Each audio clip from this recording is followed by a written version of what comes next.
Ya, pasca unjuk rasa di gedung DPRD Provinsi Jawa Barat, petugas lakukan bersih-bersih. Petugas membersihkan serpihan kaca bekas petasan hingga bangkai mobil yang habis terbakar. Ya, petugas bersihkan bekas petasan dan bangkai kendaraan yang habis terbakar yang berada di depan gedung DPRD Jawa Barat. Petugas juga bersihkan puing-puing pasca unjuk rasa. Sementara aparat berjaga di sekitar area lokasi gedung DPRD. Masa aksi dari Aliansi Mahasiswa dan Pengemudi Ojek Online pada Jumat kemarin di pengunjuk rasa baru bubarkan diri pada Sabtu dini hari.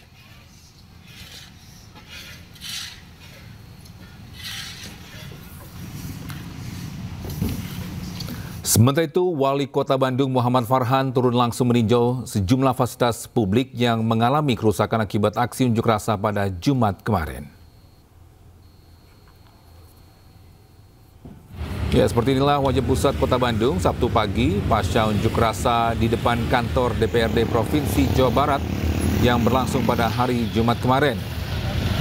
Pasca demo, kendaraan dan fasilitas umum rusak di Jalan Insinyur Juanda, Dago. Wali Kota Bandung Muhammad Farhan menegaskan bahwa perbaikan akan dilakukan secepat mungkin agar tidak mengganggu kenyamanan warga. Sejumlah petugas telah dikerahkan untuk melakukan pembersihan dan inventarisasi kerusakan. Kepada warga Bandung, insya Allah kita semua dari forum pimpinan kota, wali kota, Kapolres, dan tim, para komandan Pangkalan Angkatan Udara dan Angkatan Laut, ini jaksa dan juga dari pengadilan itu bersama-sama dengan seluruh kewilayahan akan menjaga kondisivitas Kota Bandung akan kembali normal di weekend ini. Semua retail akan kita buka, jangan khawatir, suplai beras aman, tidak ada kepanikan atau panik buying, jadi insya Allah semua akan dijaga kembali ke normal.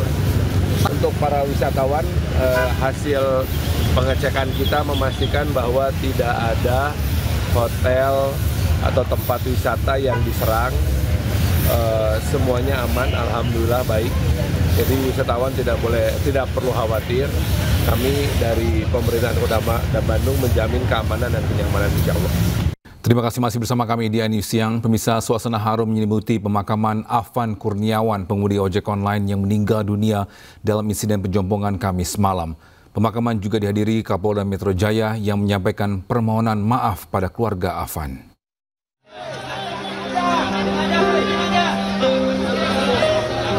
Suasana haru menyelimuti prosesi pemakaman Afan Kurniawan, driver ojek online yang meninggal dunia dalam insiden di Pejompongan Kamis malam. Afan dimakamkan di tempat pemakaman umum Karet Bifak, Jakarta. Tak hanya keluarga, rekan sejawat, hingga sejumlah tokoh di Indonesia ikut mengiringi kepergian Afan hingga ke liang lahat. Isak tangis keluarga pecah saat jenazah Afan diturunkan ke liang lahat. Sang ibu lemas dan jatuh pingsan, sementara ayahnya nampak tegar. Afan Kurniawan dikenal sebagai pekerja keras yang ikut berusaha membantu meringankan perekonomian keluarga. Ia bekerja sebagai driver ojek online demi mencukupi kebutuhan sehari-hari dan biaya pendidikan adiknya.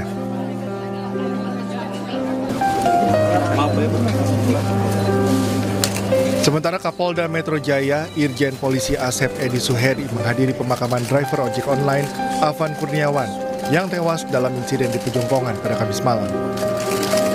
Asep menyampaikan permintaan maaf atas peristiwa memilukan tersebut. Asep hadir ditemani oleh sejumlah pejabat utama Polda Metro Jaya. Asep telah menemui pihak keluarga korban dan menyampaikan permohonan maaf.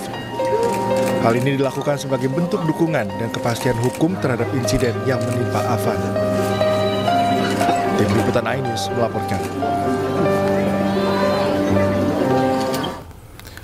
Ya, sementara itu Presiden Prabowo Subianto mendatangi rumah duka almarhum Afan Kurniawan Jumat malam. Di rumah duka, Prabowo menyampaikan bela sungkawa secara langsung kepada keluarga korban.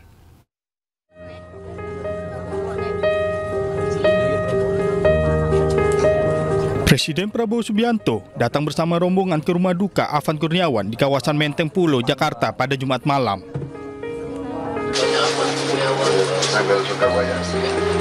Di rumah duka, Presiden langsung bertemu dengan orang tua korban dan menyampaikan belasungkawa yang sedalam-dalamnya. Prabowo juga meminta Polri mengusut tuntas secara transparan terkait kematian Afan Kurniawan. Dalam kesempatan itu, Presiden Prabowo juga memberikan sejumlah bantuan sebagai bentuk keprihatinan atas peristiwa yang menimpa Afan. Hal ini disampaikan oleh Wakil Menteri Desa dan Pembangunan Daerah Tertinggal, Rizal Patria, yang juga turut hadir ke rumah duka bersama rombongan Presiden Prabowo. Alhamdulillah tadi Bapak menyampaikan duka cita yang mendalam dan juga Bapak memberikan bantuan, dan tentu ini bentuk keprihatinan Bapak sebagai Presiden. Kita bersyukur Bapak datang langsung ke rumah, mengunjungi rumah kediaman daripada almarhum tadi, dan juga alhamdulillah tadi Bapak mendengarkan langsung apa yang menjadi keluhan harapan dari keluarga, dan Bapak memberikan dukungan dan juga bantuannya, termasuk ya pokoknya bantuan semua yang menjadi harapan keinginan keluarga Bapak, termasuk rumah ya. Sebelumnya, 7 anggota BRIMOB telah dinyatakan terbukti melanggar kode etik kepolisian dan ditahan di penempatan khusus terkait peristiwa kematian Afan Kurniawan. Polri pun berjanji penyelidikan akan dilakukan secara transparan dan objektif. Dari Jakarta, tim liputan iNews melaporkan. Pemirsa, Komnas HAM menaruh atensi terhadap aksi unjuk rasa hingga tewasnya seorang pengemudi ojek online Afan Kurniawan yang terjadi di Jakarta pada Kamis malam. Komnas HAM juga meminta agar aksi demonstrasi tersebut diproses tegas dan transparan.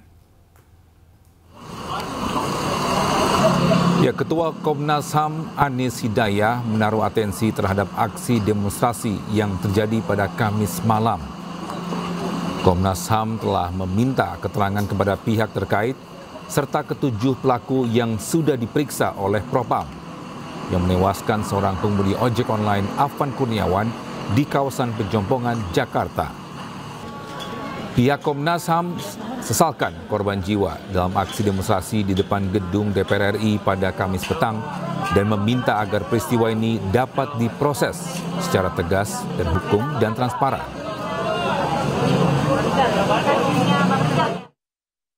Saya ingin membacakan sikap Komnas HAM terhadap pengamanan aksi unjuk rasa hari-hari ini. Komnas HAM menaruh atensi yang sangat serius terhadap aksi unjuk rasa yang terjadi di Jakarta sejak tanggal 25 Agustus 2025 hingga hari ini. Komnas HAM sudah melakukan serangkaian langkah-langkah termasuk pengamatan media sosial, dan juga peninjauan lapangan pada tanggal 26 dan 29 Agustus 2025. Dan kami juga sudah meminta permintaan keterangan kepada beberapa pihak terkait. Dan sore hari ini kami juga akan meminta keterangan kepada 7 pelaku yang juga sudah diperiksa oleh Propam. Siang hari ini Komnas HAM juga akan meminta keterangan. Komnas HAM tentu menyampaikan duka cita yang sangat mendalam atas meninggalnya almarhum Afan Kurniawan dan juga korban luka lainnya. Bisa Mabes Polri menggelar sholat gaib sebagai bentuk duka cita dan penghormatan terakhir untuk almarhum Afan Kurniawan, pengemudi ojek online yang meninggal dalam aksi unjuk rasa.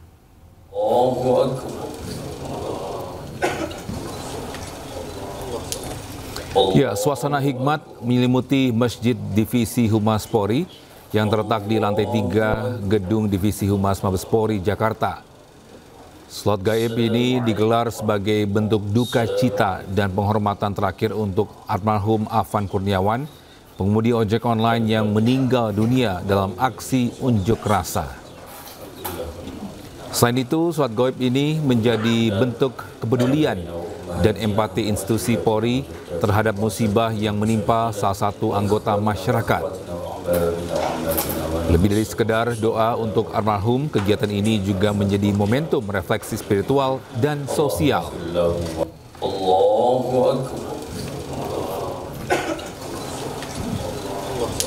Bisa PT Kereta Api Indonesia lakukan rekayasa perjalanan kereta jarak jauh.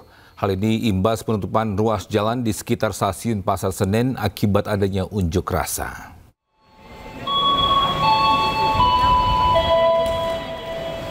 Ya, sejumlah perjalanan kereta yang berangkat dari stasiun Pasar Senen dilakukan pemberhentian luar biasa di stasiun Jatinegara. Pihak KAI menyatakan rekayasa perjalanan kereta jarak jauh hanya bersifat sementara untuk mempermudah pengguna dalam mengakses kereta api. Para penumpang dihimbau untuk memperhatikan kembali jadwal keberangkatan kereta agar tidak tertinggal kereta.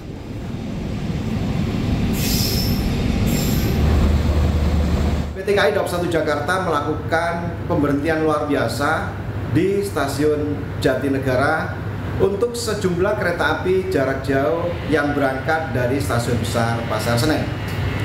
Namun, untuk keberangkatan dari stasiun Gambir sudah pulih atau kembali normal tanpa berhenti di stasiun Jatinegara. Adapun kereta api yang berhenti luar biasa di stasiun Jatinegara antara lain Fajar Utama Yogyakarta, Air Langga, Serayu Pagi, Tegal Bahari, Gaya Baru Malam Selatan, Matarmaja, Sawunggale, Brantas, Cikuray, Majapahit, Tawang Jaya, dan Senja. Bisa setelah baru melayani satu koridor, layanan bis kita di Kota Depok, Jawa Barat berencana akan menambah koridor baru yakni dari stasiun Depok ke Sawangan. Rute baru ini disambut baik warga yang sering menggunakan transportasi umum.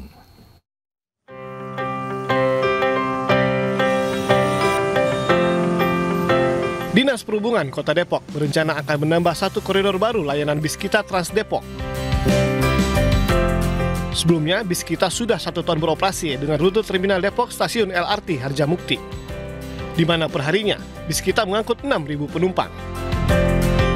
Untuk rute baru, bis kita akan melayani penumpang dari stasiun Depok ke Sawangan.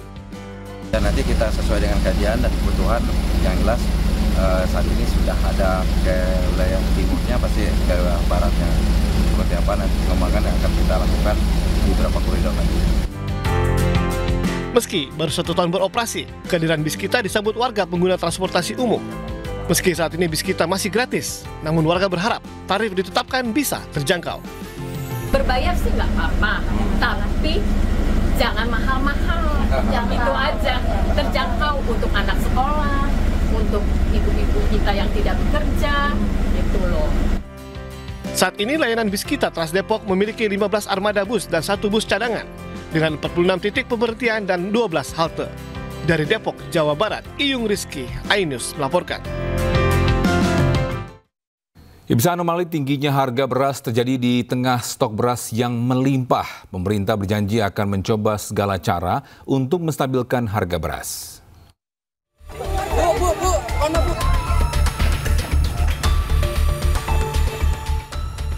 Di tengah stok beras yang melimpah, rakyat Indonesia masih merasa gerah. Bahkan, cadangan pangan pemerintah diklaim menyentuh angka 3,8 juta ton dengan iming-iming proyeksi cadangan akhir tahun sebesar 9,3 juta ton. Namun stok beras yang bergelimpangan nyatanya tak sesuai fakta lapangan. Bukannya turun, harga beras malah semakin melambung. Terlebih kenaikan harga beras terjadi di tengah ekonomi yang makin was-was. Per 22 Agustus 2025, pemerintah membandrol harga eceran tertinggi zona 1 yang meliputi wilayah Jawa, Lampung, Sumatera Selatan, Bali, NTB, dan Sulawesi dengan harga beras medium Rp13.500 dan beras premium Rp14.900. Untuk zona 2 di wilayah Sumatera, selain Lampung dan Sumatera Selatan, serta NTT dan Kalimantan, harga beras medium Rp14.000 dan beras premium Rp15.400. Sementara di zona 3 yang meliputi wilayah Maluku dan Papua, head beras medium Rp15.500, sedangkan beras premium Rp15.800. kurang lebih udah 1.500-an dari harga HET. Kalau yang medium sekarang udah 14 ribuan. Kalau yang premium 15 ribuan. 15 ribuan. Kemudian dari respon konsumennya seperti apa sih Bang tentang naiknya? Ke respon konsumen sekarang banyak yang beli beras medium, yang sebelumnya premium sekarang geser ke medium semua. Gitu. Jadi penjualan beras premium turun. Pemerintah beralasan sudah menjalankan upaya-upaya untuk menurunkan harga. Tapi kenyataannya, beras murah masih sebatas angan-angan. Saat ini Bulog sudah menggerakkan, memasifkan yang namanya SPAP, beras medium. Dan per hari ini Bulog sudah bisa mencapai 7.000 ton per hari. Harapan kami ini akan terus berlanjut sehingga drill yang kedua adalah bagaimana pasar rakyat dan retail modern bisa diguyur juga sehingga relatif kita berharap harga itu bisa flat kembali, bukan naik tapi flat. Bukan cuma soal harga, keberadaan beras di pasaran masih jadi tanda tanya. Beras kelas medium hilang di pasaran. Dampaknya warga harus berjibaku demi beras Bulog yang juga hanya terlihat di sedikit tempat. Lagi-lagi, alasan distribusi jadi jawaban. Padahal, rakyat saat ini tidak perlu diberi mimpi, tapi jawaban pasti. Tim Liputan iNews melaporkan. Pemirsa, sukses meningkatkan kesejahteraan masyarakat, pemerintah Kabupaten Tabalong, Kalimantan Selatan meraih penghargaan kategori pembangunan daerah dalam Pemimpin Daerah Awards 2025. Bupati Tabalong sukses memberdayakan pelaku UMKM dan petani sebagai penggerak ekonomi lokal. Penerima apresiasi untuk kategori pembangunan ekonomi daerah adalah Bupati Tabalong, Kalimantan Selatan, Muhammad Nur Rifani mendapatkan apresiasi di tingkat nasional. Ia meraih penghargaan dalam ajang Pemimpin Daerah Awards 2025 pada kategori pembangunan ekonomi daerah. Program kredit Tabalong Smart yang merupakan satu dari 7 program prioritas Tabalong Smart dinilai sukses memberdayakan masyarakat Tabalong, khususnya pelaku UMKM dan petani. Program yang sudah kita canangkan ini, yang sudah berjalan, tentunya kami ingin meningkatkan lagi, baik dari sisi kualitas, artinya kualitas pelayanannya, kemudian kuantitasnya mungkin lebih banyak jangkauannya. Nah, ini yang akan kita lakukan, kemudian mungkin nilainya juga akan lebih kita perbesar, karena dampak dari program yang kami jalankan ini membuat pertumbuhan ekonomi, salah satunya petani dan UMKM ini bisa meningkat di Kabupaten Tabalong, saya kira itu. Dan juga program ini alhamdulillah bisa menekan pinjaman online dan juga rentenir di kabupaten kami. Saya kira itu. iNews Media Group yang menginisiasi Pemimpin Daerah Awards 2025 berkomitmen memberikan penghargaan kepada pemimpin daerah yang dinilai inspiratif dan inovatif dalam memajukan daerahnya. Dari Jakarta, Dias Triawan dan Leman, iNews melaporkan. Pemirsa, MNC Peduli bersama Rumah Sakit Cipto Mangunkusumo RSCM Jakarta kembali menggelar donor darah di kawasan MNC Center Jakarta Pusat. Donor darah menjadi bentuk kepedulian karyawan MNC Group untuk memenuhi kebutuhan darah di RSCM. Aksi donor darah yang digelar MNC Peduli bersama RSCM di kawasan MNC Center Jakarta Pusat disambut antusias karyawan MNC Group. Bahkan kesibukan tidak menjadi halangan bagi karyawan MNC Group untuk mendonorkan darahnya. Salah satunya Tamami, karyawan MNC Group yang merasa terbantu dengan adanya kegiatan donor darah serta menyumbangkan darah yang bisa bermanfaat bagi sesama. Saya alhamdulillah rutin untuk donor darah di sini. Setiap 3 bulan sekali MNC Peduli selalu melaksanakan kegiatan donor darah di MNC Center. Jadi sangat memudahkan kami, juga bagi saya sendiri ini kan sangat bermanfaat. Kegiatan donor darah ini menargetkan 400 kantong darah untuk nantinya disalurkan oleh Rumah Sakit Cipto Mangunkusumo Jakarta. Kegiatan ini memang sangat bagus ya, tentunya membantu masyarakat, membantu pemerintah dalam pengadaan darah.